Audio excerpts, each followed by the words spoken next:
So, Chief, thank you so much. And please tell us, NYPD Personnel Bureau, what do you deal with in NYPD? So the NYPD Personnel Bureau, we're the HR entity for the police department. One of our primary missions is to oversee the health and well-being of our members. Another part of our operation is to document and track all personnel transactions, record keeping from pre-employment all the way through service retirement or separation. We oversee assessments, employee monitoring. We're the employee management component of the police department.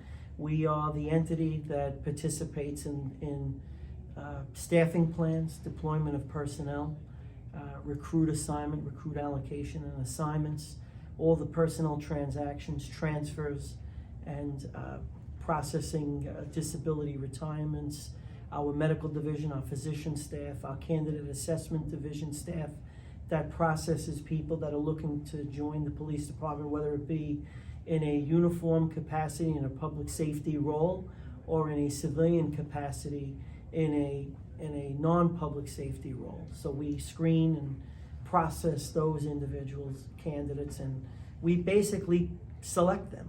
So from joining to retirement, you deals with everything. We deal with primarily everything in terms of employee management, documenting everybody's assignments, like all of their personnel transactions, again, from pre-employment all the way through service retirement.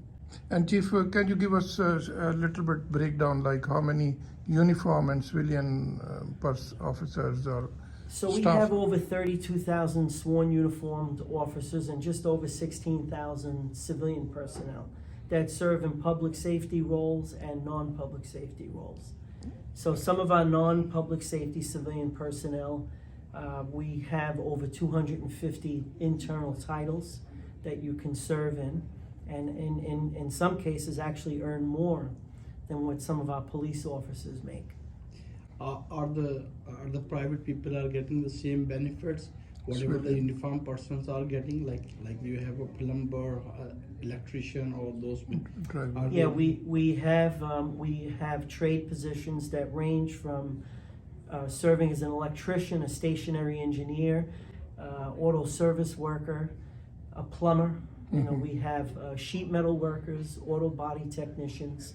So yeah, it ranges.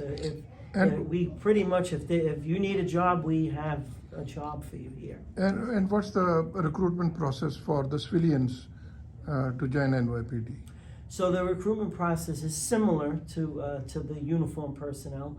You would go on the New York City website, newyorkcity.gov/jobs, and you just select NYPD positions, and you could see some of our postings, and you could apply right through the city website.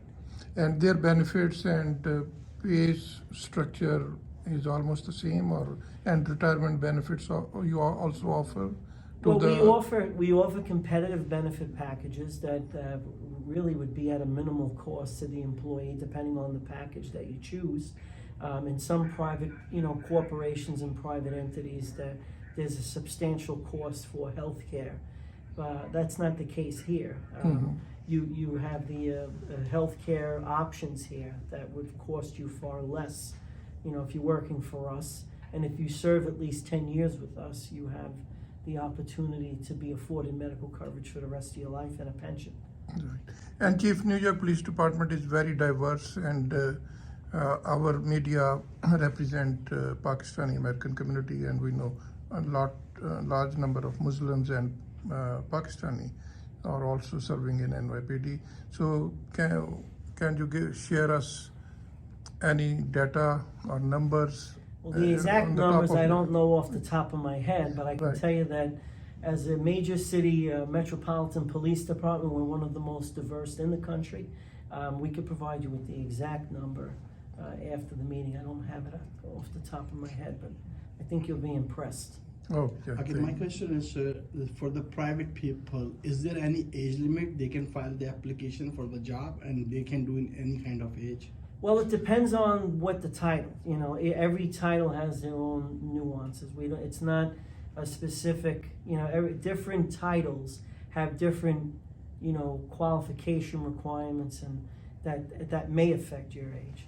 But generally speaking, it's pretty wide range. And Chief, like for a uniform position, one has to be U.S. citizen. What about the civilian positions? What are the requirements? So if you were a traffic agent, for example, you wouldn't have to be a U.S. citizen. You can serve not being a U.S. citizen, actually. That's something that's being looked at right now in terms of the new DACA, whether or not you qualified under the DACA provisions of the country. So that's something that I can't comment on because it hasn't been finalized, but it's being reviewed as we speak, not just in NYPD and other police departments across the country.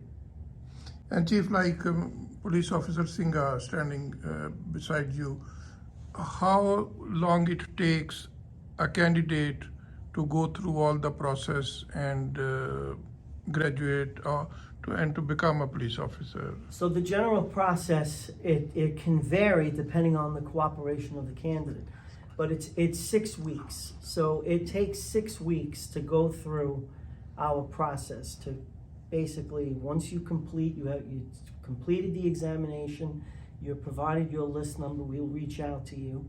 It could take 6 weeks, provided that the candidate, reaches back out to us, gives us the required documentation that we need, goes through the proper investigative steps. So about 6 weeks. That's in the best case scenario because it ranges from the candidate. Okay, my last question is, the private people you were talking about, are they getting the same benefits what the uniformed personnel are getting after the retirement? Generally speaking, our emblem, Health, Blue Cross, Blue Shield, the answer is yes. Yeah. Thank you. Thank you, Chief. Thank you so much. Thank you, Chief. Don't forget to like, comment and subscribe.